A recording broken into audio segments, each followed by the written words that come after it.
चलिए देखिए, तो इसमें हम लोग क्या जान रहे हैं, इसमें हम लोग दांत के स्ट्रक्चर को जान रहे हैं।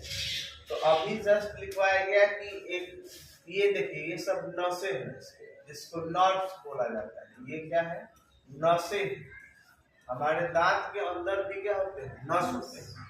इसके बाद अब ये लिखा है ब्लड वेसल्स। ब्लड वेसल्स का मतलब इसके द्वारा हमारे बॉडी से दांतों के अंदर भी रक्त का संचार होता है। यानी बॉडी के अंदर से जैसे हमारे पूरे शरीर में ब्लड जाता है आता है, उसी तरह दांतों में भी ब्लड का सर्कुलेशन होता है। अभी बताया गया कि पीले वाले भाग जो है, ये वाला भाग दिखता है, उसका नाम है डेंटाइन।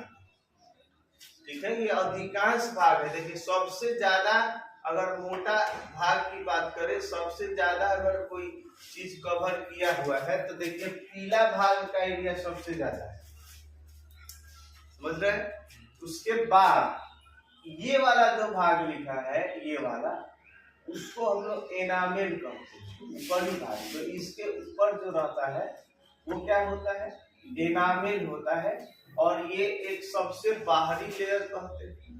ठीक है, और इसी से हमारे दांतों की सुरक्षा होती है। सुरक्षा का मतलब दांत बहुत दिन तक चमकते रहता है, या कह सकते हैं जल्दी ऊपर से खराब नहीं होता है।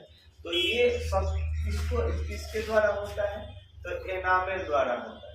ठीक है, इसके बाद अंदर की भागे हैं जो ये लाल टाइप से दिख रहा है, उसका नाम पुल्स है। गम बने होता है मसूड़ा, गम बने मसूड़ा। तो ये वाला भाग है, ये मसूड़ा है, और इसी के अंदर दांत क्या होता है? फंसा हुआ होता है। अब दांत का एरिया कितना है? तो दांत का जो एरिया है, जो है पीला वाला भाग दिख रहा है, पीला वाला, यही दांत का एरिया है। उसके अंदर ये नसें भी है, और उसके अंदर एक और भाग है जिसको पुल्स, ठीक है, इस तरह से है। अब ऊपर भाग जो मसूड़े के ऊपर रहता है, जिसको बोलते हैं क्रोन, और नीचे जो अंदर धंसा होता है, ये पूरा रूट वाला एरिया।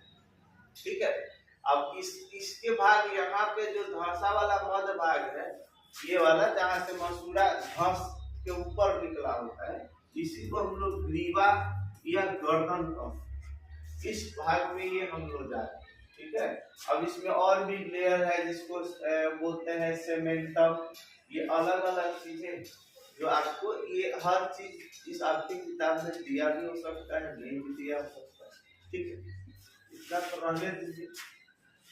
चलिए देखिए, तो इसमें हम लोग क्या जान रहे हैं, इसमें हम लोग दांत